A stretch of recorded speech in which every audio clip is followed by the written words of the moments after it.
So after finally seeing the second film, Wicked for Good, and thereby ending more than a decade of anticipation for the full film adaptation of the hit Broadway musical Wicked, one question haunts and hurts. Too much to mention, but I will anyway. Are they going to try and make a third one? And listen, the first two films have done very well. Let us be glad, let us be grateful for what we have enjoyed. Let us also stop it there. But also the possibility of a future Wicked film or a further expanded Ozian universe is a different conversation for another day. For now, I am going to bring you my spoiler-free thoughts of Wicked for Good. Oh my god, hey, welcome back to my theatre-themed YouTube channel for those of you who have joined me before. My name is Mickey Joe, and I am obsessed with all things theatre since early childhood, since I saw Wicked the musical in London's West End as my very first West End show at the age of 11 in 2006, with Idina Menzel defying that gravity. In fact, I have been obsessed with all things theatre since a few years prior to that, but that was a formative experience for me, which is a big part of why it's been so exciting, along with so many other theatre fans, to see Wicked adapted for the screen. I feel like this has been a really unifying event for the theatre community, because, you know,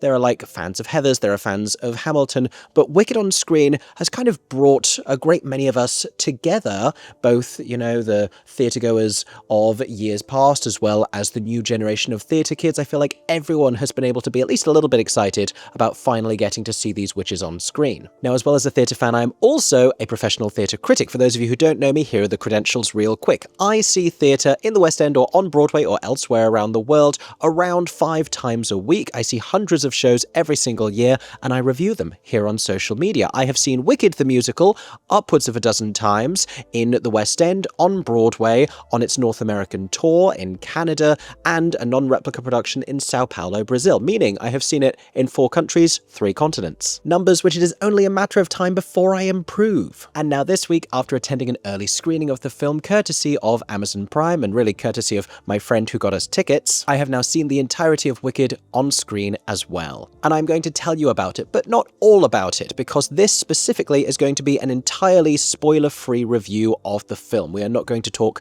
about specific changes that have been made. That will be a standalone video of its own coming later. There will also be, within the next week or so, a spoiler-inclusive review of me where we can dig into all the delicious little details and the choices that were made. What we are going to talk about today is sort of an overview of my big picture thoughts about the film. Is it a good film? How does it stand alongside other movie musicals? Does it live up to the hype created by the very successful first film? We're going to talk about the performances. Is there anyone I think might be getting any kind of Oscar buzz? We're going to talk broadly about the 2 entirely new songs that have been written for the score. And in general, I aspire to be in conversation with those of you who, by the time you're watching this, have already seen the film, but also to help create spoiler-free excitement and enthusiasm and a sense of where to measure your expectations for those of you who haven't yet. In short, I'll be letting you know if I thought Wicked for Good was good enough. And as always, these being just my own subjective opinions, I would love to know what you thought as well. Let us all know in the comments section if you have seen the film already, what you thought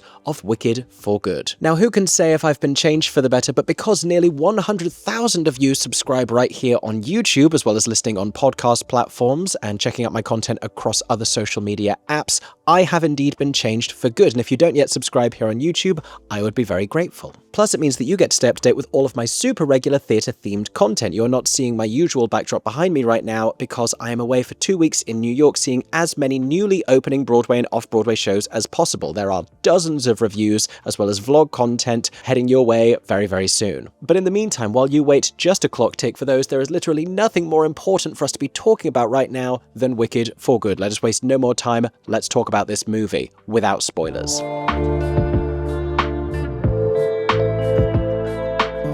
No, I'm not going to deliver an enormous amount of context and backstory, but for the 0.1% of people watching, Wicked for Good is the second of a 2-part film adaptation of a single musical based on the novel by Gregory Maguire, inspired by the characters of L. Frank Baum's The Wonderful Wizard of Oz. The musical has been running on Broadway since 2003, in the West End since 2006. It is a global cultural phenomenon, one which has only grown since the success of the first film. that being an adaptation of the musical's first act, and Wicked for Good being an adaptation of its second. And the first film followed the formative years of two familiar Ozian characters, the Wicked Witch of the West and Glinda the Good Witch, revealing, as does the show and Gregory Maguire's novel, hitherto unknown details about their backstory and their actual friendship. The second film, meanwhile, the one which we will be discussing today, which adapts the musical's second act, sees them racing towards the events of The Wonderful Wizard of Oz. Events which begin to unfold during this film. And in many ways, and for that reason as well as others, I do think that Wicked for Good, this second movie, had considerably larger silver slippers to fill than the first one. And the reasons for that are as follows. Sequels always come with a massive amount of anticipation, but in this instance, even more than usual, because Wicked has been perhaps the most anticipated film adaptation of a musical in recent memory, having originally been teased as early as 2009. But not only that, this is a very unconventional film adaptation in that it is adapted across two parts, which a lot of skeptics were early to suggest was a mistake and set up the second film specifically for failure, because it is largely agreed within the theatre community that the second act of Wicked is not as strong as the first. And that's pretty much because they have to race through an extraordinarily vast amount of storytelling. The first act is about building this relationship and establishing the direction that Elphaba, the Wicked Witch of the West, and Glinda are going to head off in, as well as setting up everything that will carry on to create impact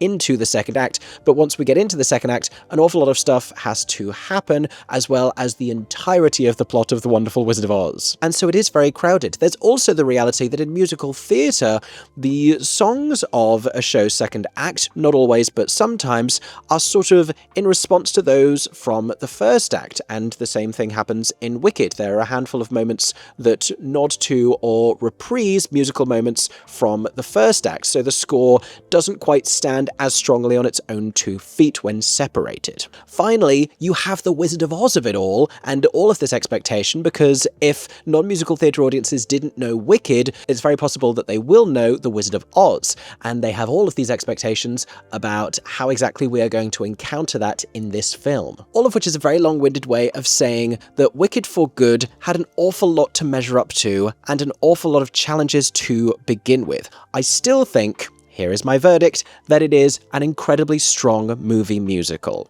It is certainly in perhaps the top 2 tiers, the upper echelons of movie musicals that we have ever seen, because there are so many that just plainly don't work or never really are able to discern a coherent musical identity. There are so many adaptations that just don't know how to put musical numbers and singing on screen in a way that is convincing. And when I was speaking about the first Wicked movie, I distinctly remember saying that it was right up there in the pantheon of the greatest movie musicals ever made, with the likes of West Side Story and Chicago and Hairspray and a great many others that I can't bring to mind right now. Tick, Tick, Boom, In the Heights even.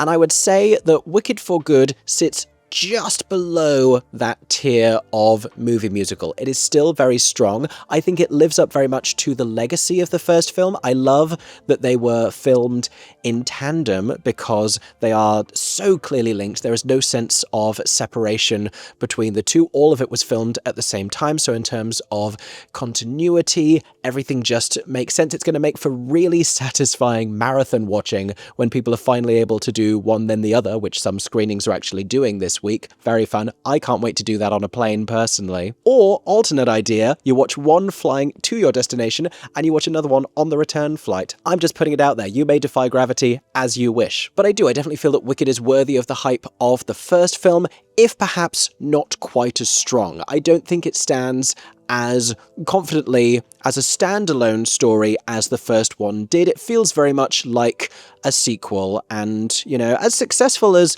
many of the best sequels are, it doesn't eclipse the first film and surpass it like the Shrek 2s of this world, but it's very much untrodden ground to explore the concept of movie musical sequel at all, and I think there's an awful lot about it that should be celebrated. Here's a little more expansion then on why I think Wicked for Good is a very good film that is not quite as good as the first one. And I don't wish to say that it's bad. I was quite surprised to be getting messages of people asking me after they saw that I'd seen the film, is it as bad as everyone's saying? And not at all. Absolutely not. I think, huge expectations, great first film.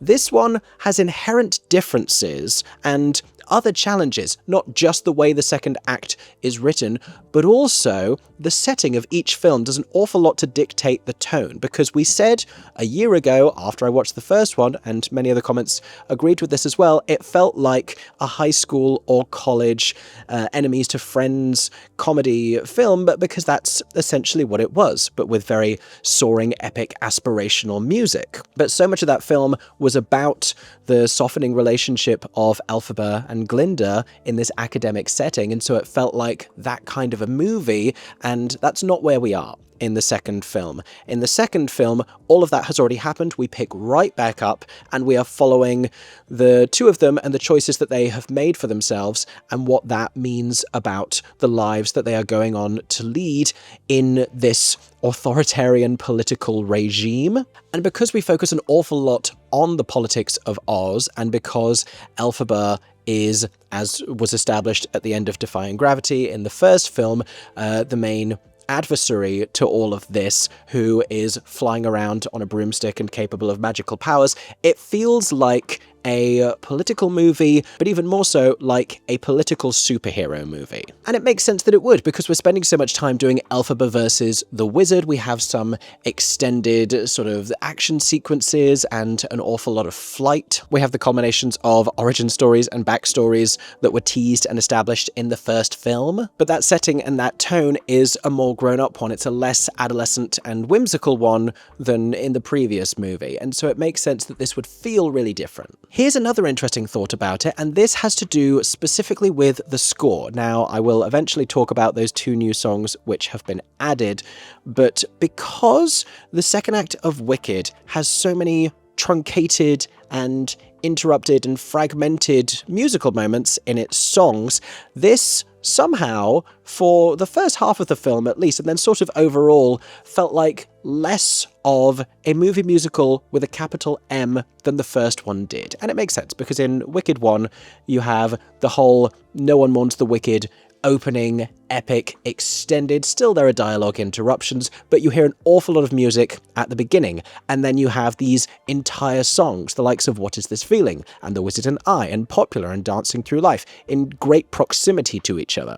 The whole thing builds to its climax, which is this extended, defying gravity musical moment. And there are plenty of songs. There are as many songs in the second film, but so many of them are interrupted by dialogue, and the music feels a lot more sparse. Certainly in the beginning moments of the film, and for a good long while, until we arrive to the likes of No Good Deed and the new songs that have been added in. Continuing with overview thoughts, though, I feel it's also important to point out that, especially as a theatre fan and as a Wicked fan for many years, it still felt incredibly satisfying and very rewarding. It felt familiar of the Wicked that I know and love. There are a handful of very sweet and surprising Easter eggs, both to Wicked and to the Wizard of Oz film adaptation. If you're a fan of either or both, there is lots for you to enjoy. There were actually a few moments of organic applause in our theatre screening, admittedly from a particularly excited crowd, but as anticipated, a very emotional watch. It did make me cry.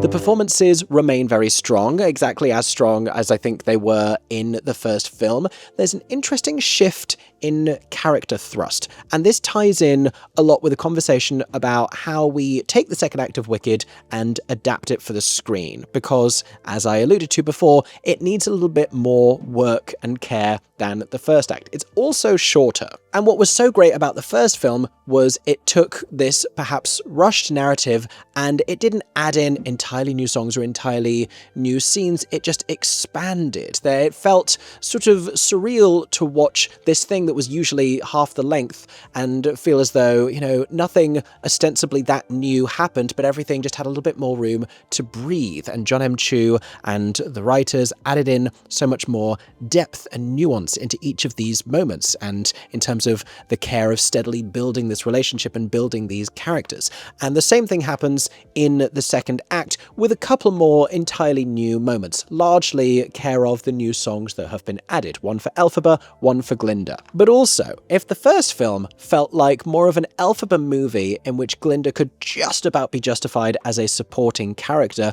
this one feels entirely the other way around. It is going to be mind-boggling if they try and justify Ariana Grande for the purposes of the Golden Globes, the Academy Awards, etc., as a supporting actress, as a supporting character in this film, because she plainly isn't. I would argue quite confidently that Glinda is more so, in terms of screen time and in terms of the narrative, the leading character of this film, with Elphaba sort of relegated to the supporting role. And the reason I tell you as part of this conversation about the adaptation of the second act is because in the expanse of the whole thing, in the widening of these scenes and the room to breathe of it all, Glinda benefits from that, Ariana does, a huge amount more than it seems Elphaba does. And we get to encounter Elphaba earlier in the narrative than we do in the stage version. It's normally a little ways into the second act before Elphaba eventually appears. But in terms of the fleshing out of character and the reflection on who they've become and who they were, a lot more of that goes to Glinda. There are at least a couple of scenes, and I'm not going to talk about this in too much detail or tell you which ones they were. No spoilers here, don't worry. But there are at least a couple scenes that used to be entire self-contained scenes that are now divided in two with other things happening in the intervening moments, which on both of these occasions is very beneficial in terms of character development and narrative. It allows the whole thing to escape that very rushed quality that Wicked Act 2 has. I think a lot of the problems of Act 2 have been resolved and have been deliberately resolved. Other aspects of it and other sort of plot curiosities, they sort of just bulldoze past and either ignore or disregard, or simply looked out of the window, saw that they were too complicated to unpick and chose not to. For the most part, what I'm talking about here is the plot's relationship to the plot of The Wonderful Wizard of Oz, which starts a little ways into the second act and then concludes around the same time that Wicked does. And even though we have seen from trailers that to some extent we were going to encounter Dorothy and friends, perhaps a little more so than in the stage version, where she is just an offstage presence or a silhouette, invoked more specifically in early workshop versions of the show, but long since cut from it. What we end up getting, and I guess if you want this to remain a mystery to you, you can choose to skip ahead from this particular moment if you would like, but is the invocation of Dorothy and friends, which very closely resembles the one that we get on stage. And it seems as though the decision that has been made here is that we're going to continue to focus on the Wicked side of the story, flesh that out, and expand on that a little bit more. We are not going to use the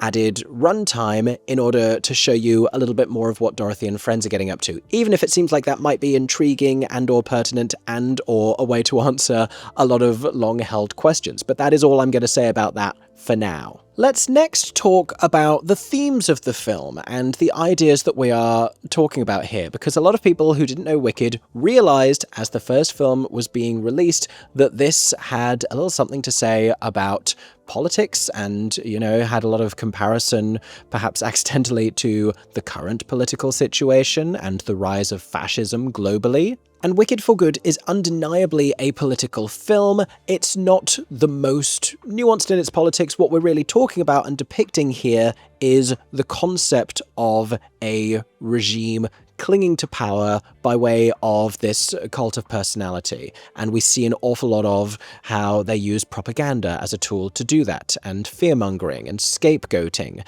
And we get to sort of glimpse behind the curtain, pun absolutely intended, and discover how individuals within that system maintain the power and the authority that they have over Oz. But more so than anything else, we're really showing that that is happening and declaring that that is happening rather than really investigating it or debating it. There is some conversation, as there has always been, between Elphaba and the wizard, between Elphaba and Glinda, as they, you know, weigh these different perspectives on how best things can be achieved and whether it's better to collaborate within a broken system or oppose it entirely on principle. Beyond and through all of that, we return to the bigger theme that we were exploring in the first film, which is the friendship between these two individuals from very different backgrounds, who society would generally have kept apart, who came to really understand and respect and value and even love each other. That part of it all, and how could it not be, is a really big focus of Wicked for Good. And those of you, and I know that you are out there, who long to see a more literally realised, overtly romantic relationship between Elphaba and Glinda, the Gelfie stands, who are out there patiently, you have waited in the dark. I will say that while obviously and unsurprisingly they are not entirely pivoting to your way of thinking, which I don't disrespect whatsoever,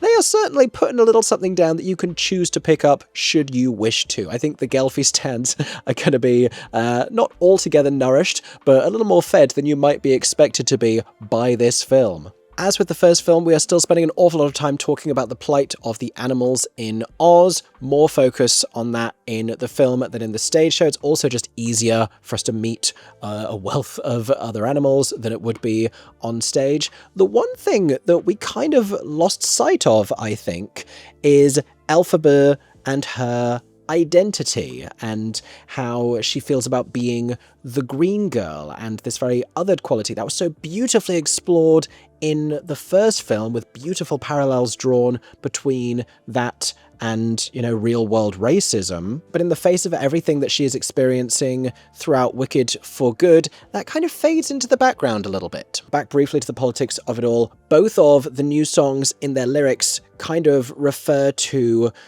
thoughts that Elphaba and Glinda are separately having about the unfolding political situation and the way in which each of them and other people in the communities around them ought to be navigating this. For Glinda, that's a reflection on the role that she has played up to this point and the person she has allowed herself to become. For Elphaba, that is a reminder of what is ultimately the most important thing. I will tell you more about those two songs, not just yet. I'm also going to talk about the visual storytelling, but I want to point out one thing here while we're talking about the political allegory that is Wicked, because there are a handful of moments that really strikingly seem to refer to actual historical things that have happened and occasions when individuals and communities have been victimized and have been marginalized and have been legislated against by fascist or corrupt governments. There are a couple of moments in this film where what we're looking at is quite clearly this magical, enchanted fantasy realm, but you can draw very specific parallels between imagery that they are invoking and actual historical atrocities and major situations. And in a film that is having this political conversation and in which all of this is happening, it's perhaps unsurprising to hear that the tone of the whole thing from Wicked on stage has pivoted just slightly away from the comedic. There are still a lot of funny moments. We've retained a lot of the sort of sarcastic, ad-libby comedy feel that we got from a lot of Ariana's flippant lines in the first one, a lot of Bowen Yang's interjections as Fanny. It feels very much like we have the same sense of humour as the first Wicked film, but we are living in darker times. So there are a lot of comedy lines from the stage show, some of them in very bleak and emotional moments that are entirely gone. And the tone and the feel of the whole thing, while not feeling particularly dark or intense, feels just that little bit more serious. If anyone is curious about the real minutiae of all of this and the specific lines that have been cut or redistributed to other people or sort of taken out of a spoken moment and put into a new song lyric, I will talk about absolutely all of this when I eventually make a video about the many, many extensive changes made to Wicked from the stage to Wicked for Good. I did the same thing last year with the first one. There are more changes when it comes to taking Act 2 and turning it into For Good. We're not reshaping the entire narrative. Like I said, we are expanding on moments. There are a lot of changes as far as the score goes. Let's talk about that next.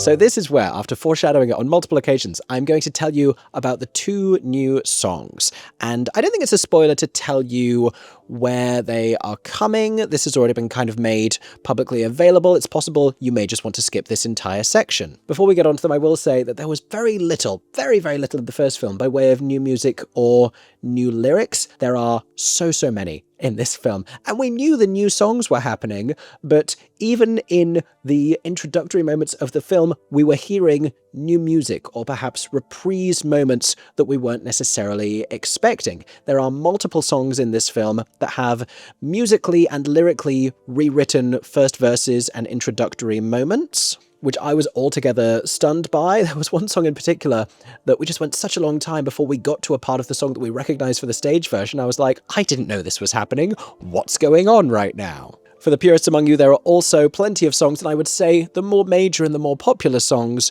which are entirely as they have always been. Orchestration sounded absolutely fantastic. What I really appreciated and came to notice were the incidental, instrumental music moments happening between songs, and I loved the themes that they were choosing to draw out from the score to underscore certain emotional moments, some of them calling back to melodies from the first film. We heard quite a few melodies from the first film, probably between reprised songs and incidental music. It's very possible we actually heard all of them again. So if you like the songs in the first film and you were sad they weren't necessarily going to be in Wicked for Good, turns out they are. But the headline news here, of course, is the two new songs.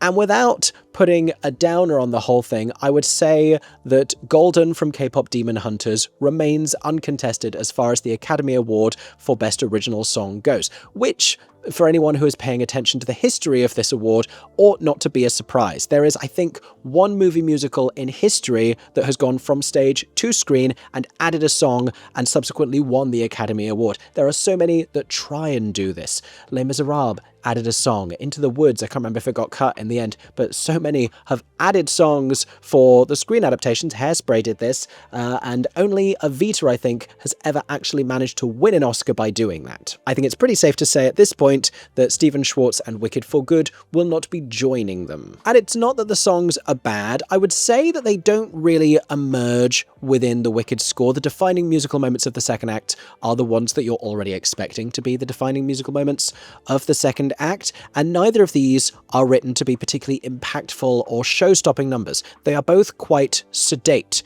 and introspective and low-key. They are meant to be subtly moving more so than anything else. For one of them, that really works because of where it comes at a slow moment in the narrative. For the other, I think it would be more impactful if we got something more triumphant, especially because it's occurring at something of a climax. I also think, and I am sure I will say this again in my upcoming spoiler-inclusive review, but while they sound like Stephen Schwartz, they sound more like his work from other projects. I think it's quite clear that they have each been written around the voices of Cynthia Erivo and Ariana Grande, as you would expect. There are moments in the song that Elphaba sings that sound a little Prince of Egypt-y, but more so than anything else, and this isn't a Schwartz musical, it felt very Aida. And whether that was, for shaping it around Cynthia and that's the kind of a sound that you end up getting, I don't know. That's quite curious. It felt more like either of those than it necessarily felt like Wicked. Not altogether unlike Wicked. It doesn't stick out like a sore thumb. Maybe it sticks out like a slightly wonky index finger. I also have yet to bring you any of my thoughts about the new Broadway musical featuring a score by Stephen Schwartz and starring Kristen Chenoweth over at the St. James Theatre, The Queen of Versailles. That review will be dropping real soon. You're going to want to subscribe before I drop that one. Let me tell you. Turn on notifications. You don't want to miss it. But the song that Ariana sings later as Glinda, the girl in the bubble, felt pretty reminiscent of The Queen of Versailles. And it makes sense when a composer is writing songs for different projects around the same time. You can kind of hear the identity kind of seeping from one into the other because they're spending so much time in that musical world and that's where they are living. You definitely heard it while Sondheim was writing new songs for the London production of Follies while he was working on Broadway Into the Woods. My hot take here is that it's objectively a little bit funny that since Wicked in the early 2000s, so many contemporary musical theatre scores have started to sound like Wicked, and so for us to get two new songs that sound less like Wicked than dozens of scores that have been written since, is a little bit funny, and no one is writing successful scores that sound more Wicked-inspired than Robert and Kristen Anderson-Lopez. If you think about not just Frozen, but also The Book of Mormon, lots of Wicked-esque melody in those, and so not that I'm encouraging anyone to go about writing a third Wicked film, but if we do, I think, controversially, they might be better placed to score it than Stephen Schwartz. And I know that sounds absolutely blasphemous, but listen, go and watch Wicked for good, listen to those 2 new songs, and then tell me you disagree with me. Overall, though, I would say that musically, I was pretty damn happy. I think almost everything was very well sung, which brings us quite neatly to a conversation about the performances. Now, like I already said, Ariana Grande as Glinda feels like she has the leading performance of this film. Her role feels larger and more focused on than Cynthia Erivo as Elphaba. The two of them continue to give great performances. I think I found a little bit more reward in those moments of contemplation and doubt and struggle that we were seeing faltering on Ariana's lips as Glinda than the relentless frustration experienced by Cynthia as Elphaba, just because I didn't feel as though it had dynamics in the same way. And Glinda, we see going through a whole journey in the second act, and this is per the material as well. Elphaba remains sort of in the same place, and she has moments of more, I'm trying not to step on a spoiler here like a landmine, she has specific emotional moments where she experiences specific emotions, shall we say, in this film, and so there are places where it could peak and it could plateau and she could soften, and we see that. I just wanted to see it in a little more depth and detail, and my thing about Wicked has always been this: it is not a retcon of The Wizard of Oz. It is not saying what you know has always been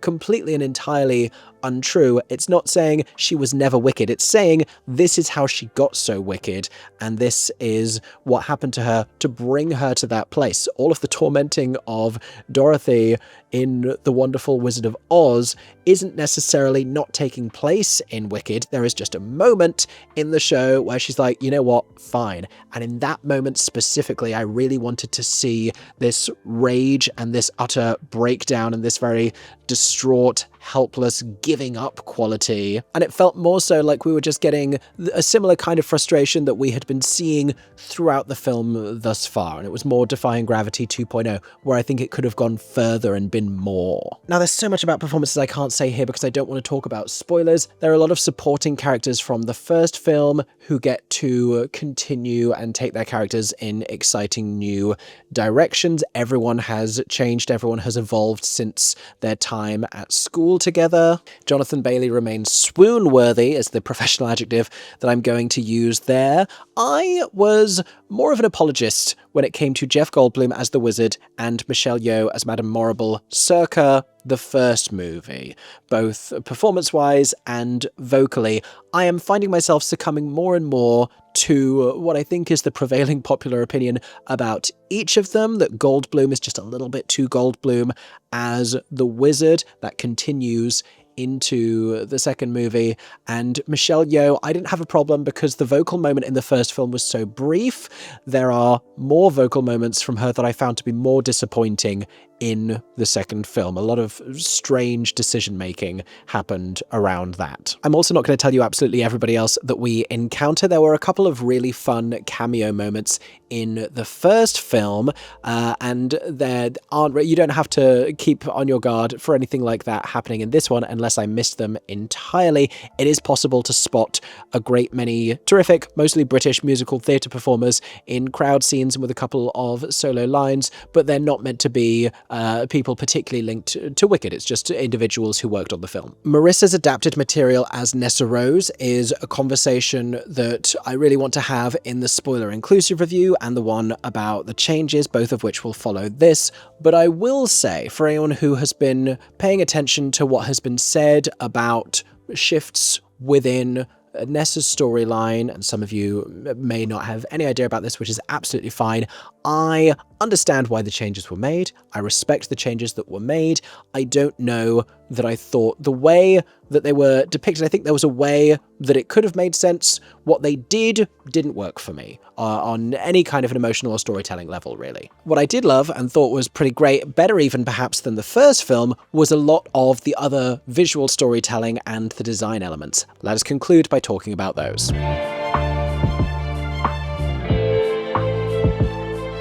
So the world of Oz remains a really beautiful one, and from little behind-the-scenes snippets and from what you can infer through the screen, I love how much of this was practically built. I think that really paid off in both films, but the cinematography in this had some really great moments. You will discover when you see it, this is the world's lightest spoiler, that Jon M Chu, or someone involved, has become deeply enamored with filming through a mirror and then revealing that it's a mirror. Lots of mirror shots in this one. I would say the strongest visual sequence of the entire film is one that cuts back and forth between Elphaba and Glinda in parallel, doing something that looks very similar, but which sees them positioned in very different worlds, walking down the paths that they have sort of either deliberately or accidentally curated for themselves. There's a lot of really great stuff in the way that Glinda is framed, especially during the song The Girl in the Bubble. The greater insights that we are afforded into how Elphaba is living and operating and surviving during this part of the story, I think are really great as well. The opening is sort of reworked. I mentioned that we encounter Elphaba earlier. That's really great, really satisfying, great way to open the film. We travel in this one to some other areas of the land of Oz that we hadn't seen previously. I like the way that they have been designed. There are some big, impactful visual sequences and things that happen in this one that lead us right into the events of The Wizard of Oz. I really like how that looks. There's a lot of really great, like I said, political imagery, and if the lyrics of the newly written songs don't necessarily make it 100% apparent that we are drawing a comparison to the current political moment, or political moments like the current one, familiar of the current one, then I would say the visual storytelling absolutely does. It is clear that we are talking about fascism. It is clear that we are talking about history that has the capacity to repeat itself. I think the character design, that is wigs, hair, makeup, and the costuming, remains just as brilliant as it was in the first film. I like the new directions that they have taken Elphaba and Glinda in, stepping away from the aesthetic of either the Wizard of Oz movie or the stage show, but finding ways to honor both of them, particularly in Glinda's new gown, the one that she wears for the majority of the film. That pretty directly invokes both iconic dresses simultaneously. I do have an issue with its shoulder straps, but I'm sitting here and thinking maybe that qualifies as a spoiler, so you're going to have to wait to hear why they drove me insane. Lots more that can be said about character design, but the bulk of that conversation is going to take us firmly into spoiler-inclusive territory, so it's just one more thing that I can't fully articulate just yet, but I would say there's lots of stuff I thought really worked, and a handful of little details that pulled me out of it just a little bit, or left me perhaps slightly quizzical. But enduringly, it's the Easter eggs and it's the little unexpected visual nods to The Wizard of Oz, to Wicked on stage, that left me thoroughly charmed, and emotional even. And that ultimately is how I felt about Wicked for Good. I have so many specific details of things that I want to talk to you about, and I will when I sit down, once I get back home, to discuss it with all of the spoilers. We're going to really dig into all of the details. In the meantime, if you haven't already, you will have to go away and do your homework by watching Wicked for Good at the movie theatre, at the cinema, wherever you live. Go and check this film out. You will not regret it. Wicked fans, musical theatre fans, this is going to make your little green hearts happy. Like I said, it stands proudly alongside the first film. It is a worthy sequel to that first film. It's not going to exceed its critical celebration necessarily. I don't think it's going to be more beloved by the fans. There might be a little rogue contingent of people who think it's stronger than the first one, simply because they enjoy, it being perhaps in closer proximity to The Wizard of Oz of it all. For the most part, it remains a very good film, and I think we can all breathe a collective sigh of relief that Wicked has now been fully adapted to screen and that it has been good. I was pretty confident after seeing the first film that they were going to really stick the landing on the whole thing, but now that we are finally over the finish line and I have seen the finished product, I am very satisfied with the whole thing. And I'm hoping that this means great things for the immediate future of movie musicals. Not necessarily that they are going to be shaped by Wicked and that studios should necessarily try and specifically emulate this exact success or expand on the world of Wicked or try and do a third film or anything like that, but more just the notion that maybe more movie musical projects will get greenlit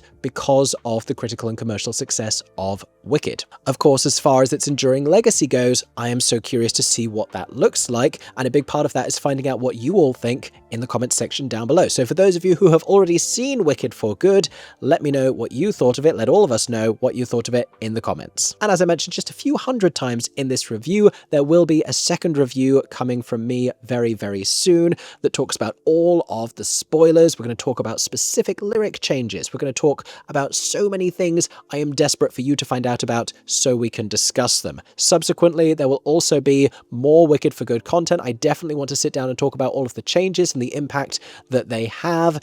Possibly we will speculate about the possibility of a future Wicked movie. I dare say there is plenty more Wicked for Good content coming here on YouTube as well as on podcast platforms in the coming weeks, just like there was last year. But not only that, there are so many huge high-profile theatrical openings over the coming weeks, and which I have recently seen. If you want to find out what I thought of the Paddington musical, I'll be seeing that really soon. The new Stephen Schwartz scored musical, The Queen of Versailles, The Chess Revival, Masquerade off-Broadway.